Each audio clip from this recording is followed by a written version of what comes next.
ಮುಖ್ಯ ಅತಿಥಿಗಳಾಗಿ ಭಾಗವಹಿಸಿರ್ತಕ್ಕಂಥ ಐಟಿ ದಿಗ್ಗಜ ಪದ್ಮವಿಭೂಷಣ ಪುರಸ್ಕೃತ ಅಜೀಂ ಪ್ರೇಮ್ಜಿ ಅವರೇ, ಕಾನೂನು ಮತ್ತು ಸಂಸದೀಯ ವ್ಯವಹಾರಗಳ ಸಚಿವರು ಹಾಗೂ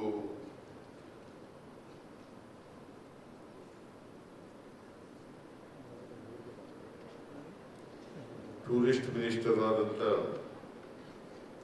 ಶ್ರೀ ಎಚ್ ಕೆ ಪಾಟೀಲ್ ಅವರ, ವೈದ್ಯಕೀಯ ಶಿಕ್ಷಣ ಸಚಿವರಾದಂಥ ಶ್ರೀ ಶರಣ್ ಪ್ರಕಾಶ್ ಪಾಟೀಲ್ ಅವರ, ಉನ್ನತ ಶಿಕ್ಷಣ ಸಚಿವರಾದಂಥ ಡಾಕ್ಟರ್ ಸುಧಾಕರ್ ಅವರ, ರಾಜಕೀಯ ಕಾರ್ಯದರ್ಶಿಗಳಾದಂಥ ನಜೀರ್ ಅಹಮದ್ ಅವರ, ಕಾನೂನು ಸಲಹೆಗಾರರಾದಂಥ ಶ್ರೀ ಪೊನ್ನಣ್ಣ ಅವರ, ಅಜೀಂ ಪ್ರೇಮ್ಜಿ ಪ್ರತಿಷ್ಠಾನದ ಸಿಇಒ ಅವರಾದಂಥ ಅನುರಾಗ್ ಅವರ,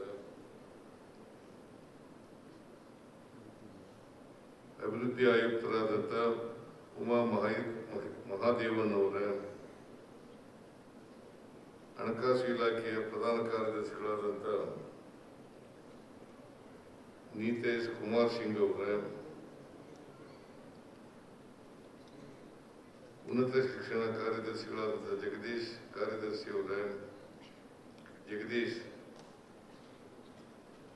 ಕಾರ್ಯದರ್ಶಿಗಳಾದಂಥ ಜಗದೀಶ್ ಅವರ,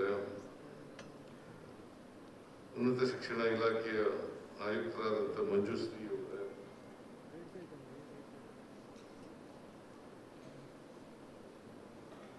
ಇಲ್ಲಿ ಆಗಮಿಸಿರ್ತಕ್ಕಂಥ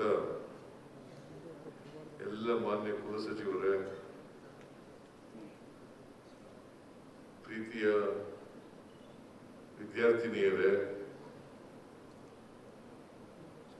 ಮಾಧ್ಯಮದ ಗೆಳೆಯರೇ, ಇವತ್ತು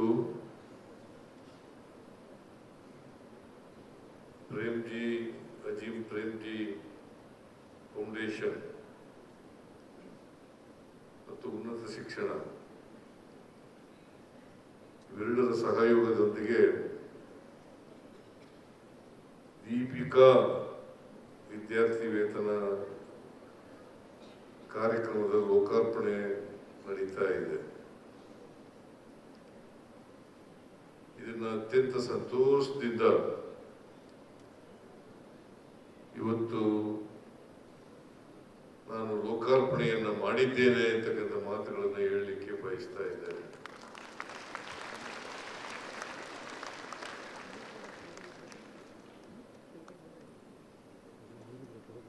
ಅಜೀಂ ಪ್ರೇಮ್ಜಿ ಅವರು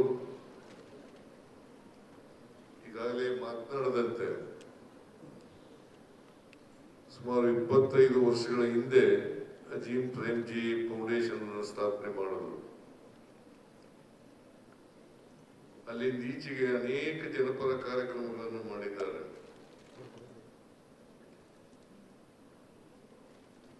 ಪ್ರಾಥಮಿಕ ಮತ್ತು ಪ್ರೌಢ ಶಿಕ್ಷಣ ಅಲ್ಲಿ ಓದ್ತಾ ಇರ್ತಕ್ಕಂಥ ಮಕ್ಕಳಿಗೆ ಪ್ರತಿನಿತ್ಯ 4 ದಿನ ಮೊಟ್ಟೆ ಕೊಡ್ತಕ್ಕಂಥ ಕಾರ್ಯಕ್ರಮವನ್ನು ಕೂಡ ಮಾಡಿದ್ದಾರೆ.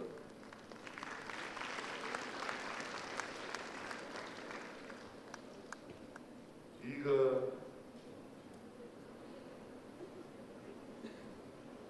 ಕಾಲೇಜುಗಳಲ್ಲಿ ಓದ್ತಕ್ಕಂಥ ವಿದ್ಯಾರ್ಥಿನಿಯರಿಗೆ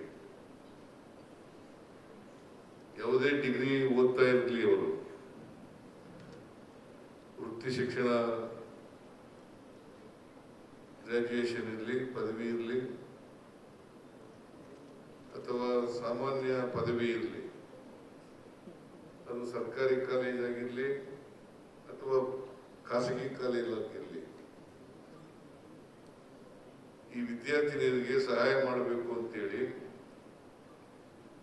ಹೆಚ್ಚು ವಿದ್ಯಾರ್ಥಿನಿಯರು ಉನ್ನತ ಶಿಕ್ಷಣದಲ್ಲಿ ಪಾಲ್ಗೊಳ್ಳಬೇಕು ಅಂತಕ್ಕಂಥ ಉದ್ದೇಶದಿಂದ ಅವರು ಈ ದೀಪಿಕಾ ವಿದ್ಯಾರ್ಥಿ ವೇತನ ಕಾರ್ಯಕ್ರಮವನ್ನ ಹಮ್ಮಿಕೊಂಡಿದ್ದಾರೆ. ಸುಮಾರು ಪ್ರತಿ ವರ್ಷ ಒಬ್ಬ ವಿದ್ಯಾರ್ಥಿನಿಗೆ 30,000 ರೂಪಾಯಿಗಳನ್ನು ಕೊಡ್ತಾ ಇದ್ದಾರೆ. ಈ ವರ್ಷ 37,000 ವಿದ್ಯಾರ್ಥಿನಿಯರಿಗೆ ಪ್ರತಿ ವಿದ್ಯಾರ್ಥಿನಿಗೆ 30,000 ರೂಪಾಯಿನಂತೆ ಕೊಡ್ತಾ ಇದ್ದಾರೆ.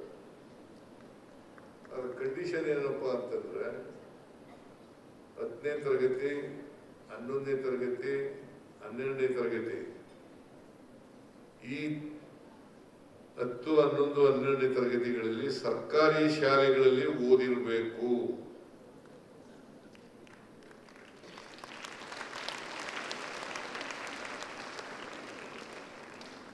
ಸಾಮಾನ್ಯವಾಗಿ ಸರ್ಕಾರಿ ಶಾಲೆಯಲ್ಲಿ ಓದ್ತಕ್ಕಂಥ ವಿದ್ಯಾರ್ಥಿಗಳು ಹಳ್ಳಿಗಾಡಿನಿಂದ ಬಂದಂಥವರು ಮತ್ತು ಬಡ ಕುಟುಂಬದಿಂದ ಬಂದಂಥವರು ಹೆಚ್ಚಾಗಿರ್ತಕ್ಕಂಥದ್ದು. ಈ ವಿದ್ಯಾರ್ಥಿನಿಯರಿಗೆ ಸಹಾಯ ಆಗಬೇಕು, ಅವರು ಉನ್ನತ ಶಿಕ್ಷಣದಲ್ಲಿ ಮುಂದುವರಿಬೇಕು, ಪದವೀಧರರಾಗಬೇಕು, ಉನ್ನತ ಶಿಕ್ಷಣ ಪಡ್ಕೊಳ್ಬೇಕು ಅಂತಕ್ಕಂಥ ಸದುದ್ದೇಶದಿಂದ ಈ ವಿದ್ಯಾರ್ಥಿ ವೇತನವನ್ನು ಪ್ರಾರಂಭ ಮಾಡಿದ್ದಾರೆ.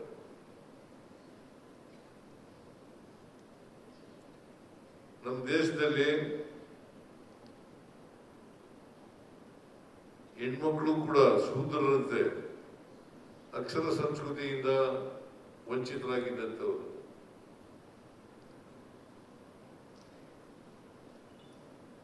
ಹಾಗಾಗಿನೇ ಶಿಕ್ಷಣದಲ್ಲಿ ಹೆಚ್ಚು ಪದವಿಗಳನ್ನ ಗಳಿಸಿಕೊಳ್ಳಲಿಕ್ಕೆ ಸಾಧ್ಯ ಆಗದೆ ಇರತಕ್ಕಂಥ ಪರಿಸ್ಥಿತಿಯನ್ನು ಕೂಡ ನಾವು ನೋಡ್ತೀವಿ. ನ್ಯಾಷನಲ್ ಅವರೇಜ್ ಗಿಂತ ಕಡಿಮೆ ಇರ್ತಕ್ಕಂಥದ್ದು ವಿದ್ಯಾರ್ಥಿನಿಯರು. ನೀವು ಹೆಚ್ಚು ಜನರು ವಿದ್ಯಾವಂತರಾಗಬೇಕು ಅಂತಕ್ಕಂಥದ್ದು ಸರ್ಕಾರದ ಉದ್ದೇಶ. ಅದರ ಜೊತೆ ಕೈ ಜೋಡಿಸಿರ್ತಕ್ಕಂಥ ಪ್ರೇಮ್ಜಿಯವರಿಗೆ ನಾನು ಸರ್ಕಾರದ ವತಿಯಿಂದ ಹೃತ್ಪೂರ್ವಕ ಧನ್ಯವಾದಗಳನ್ನ ಈ ಸಂದರ್ಭದಲ್ಲಿ ಹೇಳಲಿಕ್ಕೆ ಬಯಸ್ತಾ ಇದ್ದೇನೆ.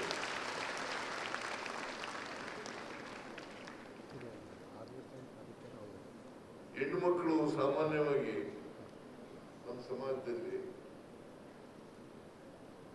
ಬಾಲ್ಯ ವಿವಾಹ, ಬಾಲ ಗರ್ಭಿಣಿಯಾಗ್ತಕ್ಕಂಥದ್ದು, ಪೋಕ್ಸೋ ಕೇಸ್ನಲ್ಲಿ ಸಿಕ್ಕಾಕೊಳ್ತಕ್ಕಂಥದ್ದು, ದೌರ್ಜನ್ಯಕ್ಕೆ ಒಳಗಾಗ್ತಕ್ಕಂಥದ್ದು ಮತ್ತು ಬಾಲ ಅಪರಾಧಗಳಂತ ಅನೇಕ ಸಮಸ್ಯೆಗಳಿಗೆ ಸಿಕ್ಕಾಕೊಳ್ತಕ್ಕಂಥ ಕೆಲಸ ಆಗಿದೆ. ಅದಕ್ಕೋಸ್ಕರ ವಿದ್ಯಾವಂತರಾಗಲೇಬೇಕು. ವಿದ್ಯಾವಂತರಾಗೋದ್ರಿಂದ ನೀವೆಲ್ಲರೂ ಕೂಡ ಸ್ವತಂತ್ರರಾಗ್ತಕ್ಕಂಥ ಕೆಲಸ ಆಗ್ತದೆ. ನೀವೆಲ್ಲ ಸ್ವತಂತ್ರರಾಗಬೇಕಾದ್ರೆ, ಅಭಿವೃದ್ಧಿ ಹೊಂದಬೇಕಾದ್ರೆ ವಿದ್ಯೆ ಕಲಿಯಲೇಬೇಕು. ಅದಕ್ಕೋಸ್ಕರ ನಮ್ಮ ಸರ್ಕಾರ ಶಿಕ್ಷಣಕ್ಕೆ ಹೆಚ್ಚು ಒತ್ತು ಕೊಡ್ತಕ್ಕಂಥ ಕೆಲಸವನ್ನ ಮಾಡ್ತಾ ಇದ್ದೇವೆ.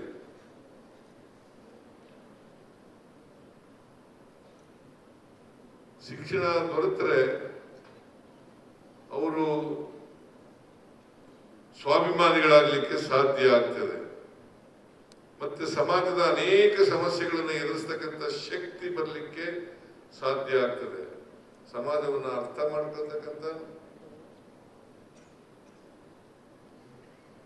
ಸಮಾಜದ ಜನರನ್ನ ಅರ್ಥ ಮಾಡ್ಕೊಳ್ತಕ್ಕಂಥ, ಇತಿಹಾಸವನ್ನ ಅರ್ಥ ಮಾಡ್ಕೊಳ್ತಕ್ಕಂಥ ಶಕ್ತಿ ಬರ್ತದೆ. ಇವತ್ತು ನಮ್ಮ ಸಮಾಜದಲ್ಲಿ ಅಸಮಾನತೆ ಇದೆ. ಈ ಅಸಮಾನತೆ ಹೋಗಲಾಡಿಸ್ತಕ್ಕಂಥ ಕೆಲಸವನ್ನ ಮಾಡಬೇಕಾಗ್ತದೆ. ಈ ಅಸಮಾನತೆ ಎಲ್ಲಿವರೆಗೆ ಮುಂದುವರಿತದೆ ಅಲ್ಲಿವರೆಗೆ ಸಮ ಸಮಾಜವನ್ನು ನಿರ್ಮಾಣ ಮಾಡಲಿಕ್ಕೆ ಸಾಧ್ಯ ಇಲ್ಲ.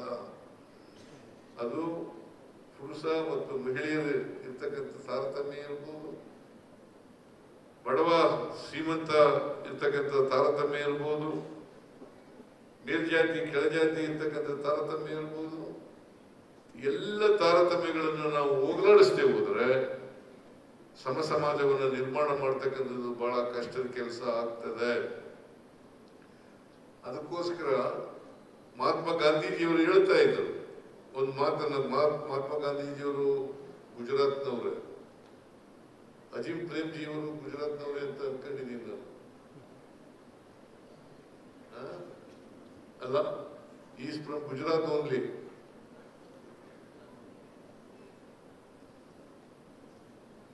ಅವರು ಯಾವಾಗಲೂ ಕೂಡ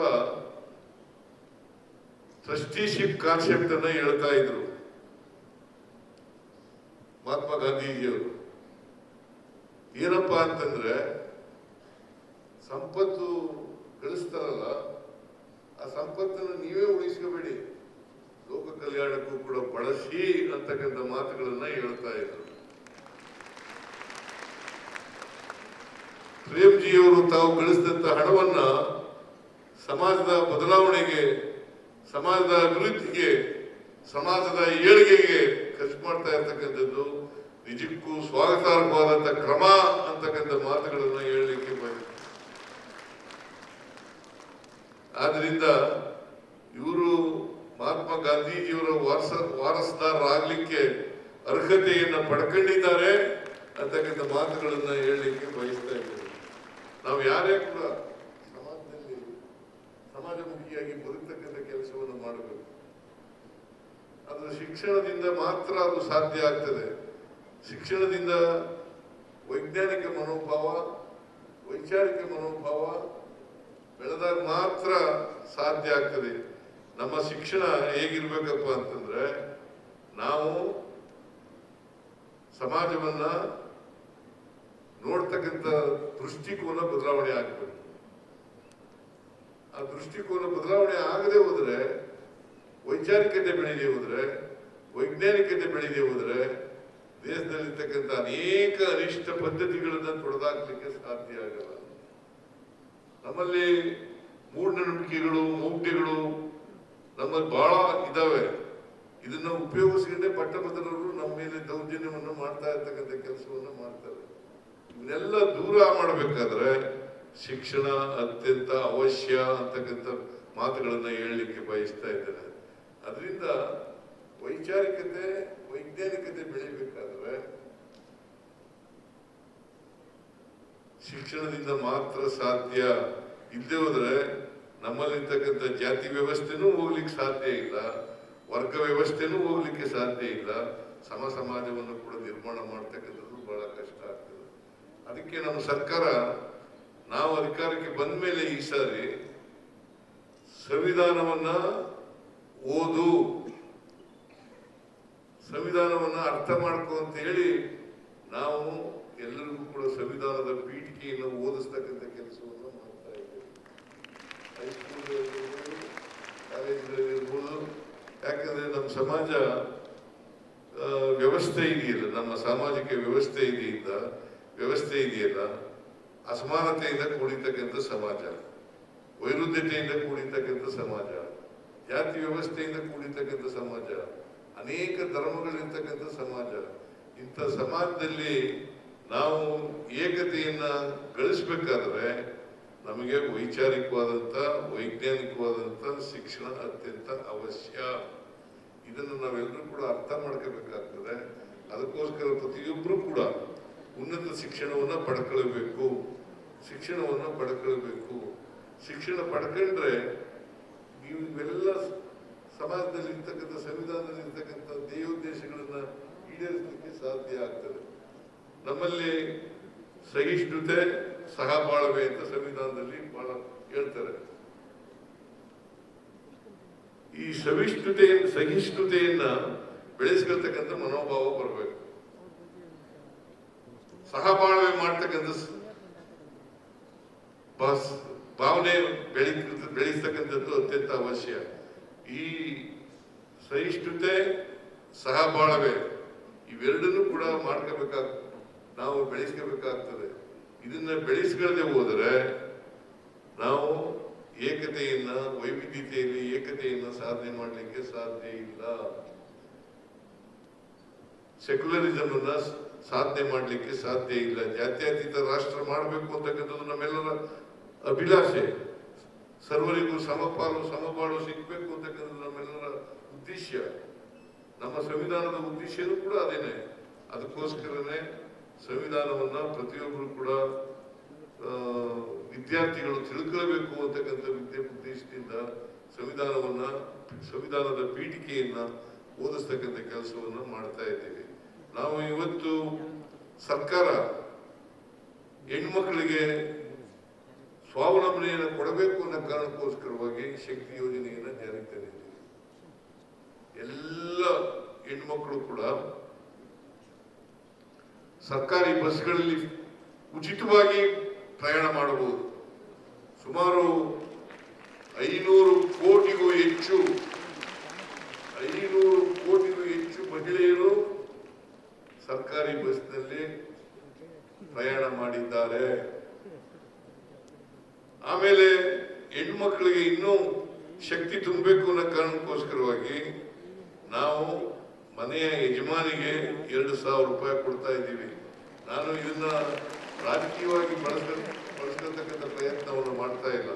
ಆದರೆ ಹೆಣ್ಮಕ್ಳಿಗೆ ಶಕ್ತಿ ತುಂಬಬೇಕು, ಅವರು ಕೂಡ ಪುರುಷರಿಗೆ ಸಮಾನವಾಗಿ ಬದುಕ್ತಕ್ಕಂಥ ವ್ಯವಸ್ಥೆ ಸಮಾಜದಲ್ಲಿ ನಿರ್ಮಾಣ ಆಗಬೇಕು ಅಂತಕ್ಕಂಥ ಕಾರಣದಿಂದ ಇದನ್ನ ಮಾಡ್ತಾ ಇದ್ದೀವಿ. ಅದಕ್ಕೋಸ್ಕರವಾಗಿ ಒಂದು ಶಿಕ್ಷಣದಲ್ಲಿ ಸಮಾನತೆ ಬರಬೇಕು, ಆರ್ಥಿಕವಾಗಿ ಸಮಾನತೆ ಬರಬೇಕು, ಸಾಮಾಜಿಕವಾಗಿ ಸಮಾನತೆ ಬರಬೇಕು, ರಾಜಕೀಯವಾಗಿ ಸಮಾನತೆ ಬರಬೇಕು.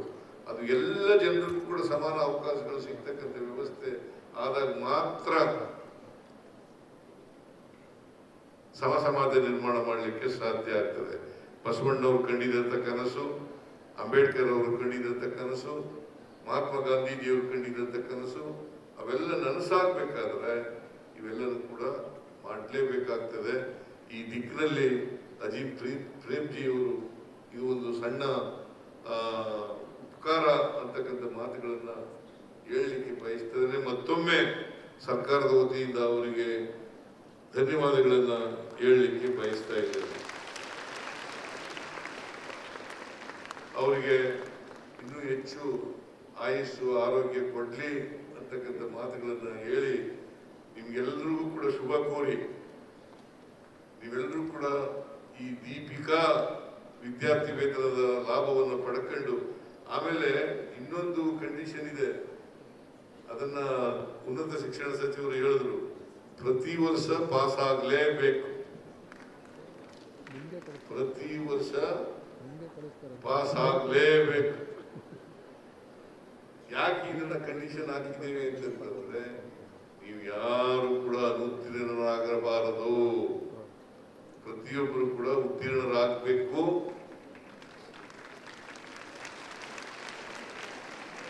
ನಿಮ್ಮ ಜೀವನದ ಅಭಿವೃದ್ಧಿಯನ್ನು ಮಾಡ್ಕೊಳ್ಬೇಕು ಅಂತಕ್ಕಂಥ ಉದ್ದೇಶದಿಂದ ಈ ಕಂಡೀಷನ್ ಹಾಕಿರೋದು.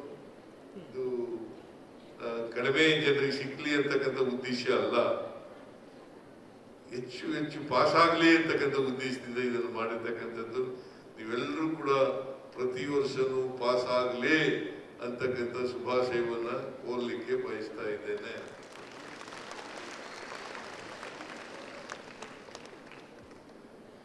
ನಿಮಗೆ ಎಲ್ಲ ಶುಭ ಕೋರಿ ನನಗೆ ಈ ಸಂದರ್ಭದಲ್ಲಿ ಈಗ ಉನ್ನತ ಶಿಕ್ಷಣ ಇಲಾಖೆಯವರು ಮತ್ತು ಪ್ರೇಮ್ಜಿ ಫೌಂಡೇಶನ್ ಅವರು ಒಡಂಬಡಿಕೆಯನ್ನು ಮಾಡ್ಕೊಂಡಿದ್ದಾರೆ. ನಮ್ಮ ಸಮ್ಮುಖದಲ್ಲಿ ಮತ್ತೆ ಪ್ರೇಮ್ಜಿಯವರ ಸಮ್ಮುಖದಲ್ಲಿ ಒಡಂಬಡಿಕೆ ಆಗಿದೆ. ಇದು ಈ ಒಡಂಬಡಿಕೆ ಉತ್ತಮವಾದಂಥ ಒಡಂಬಡಿಕೆ ಅಂತಕ್ಕಂಥ ಮಾತುಗಳನ್ನು ಹೇಳಿ ಇದು ಒಂದು ಒಳ್ಳೆಯ ಕಾರ್ಯಕ್ರಮ ಅಂತ ಹೇಳ್ತಾ ನಿಮ್ಮೆಲ್ಲರಿಗೂ ಶುಭ ಕೋರಿ ನನ್ನ ಮಾತುಗಳನ್ನು ಮುಗಿಸ್ತೇನೆ. ಜೈ ಹಿಂದ್, ಜೈ ಕರ್ನಾಟಕ, ಜೈ ಸಂವಿಧಾನ.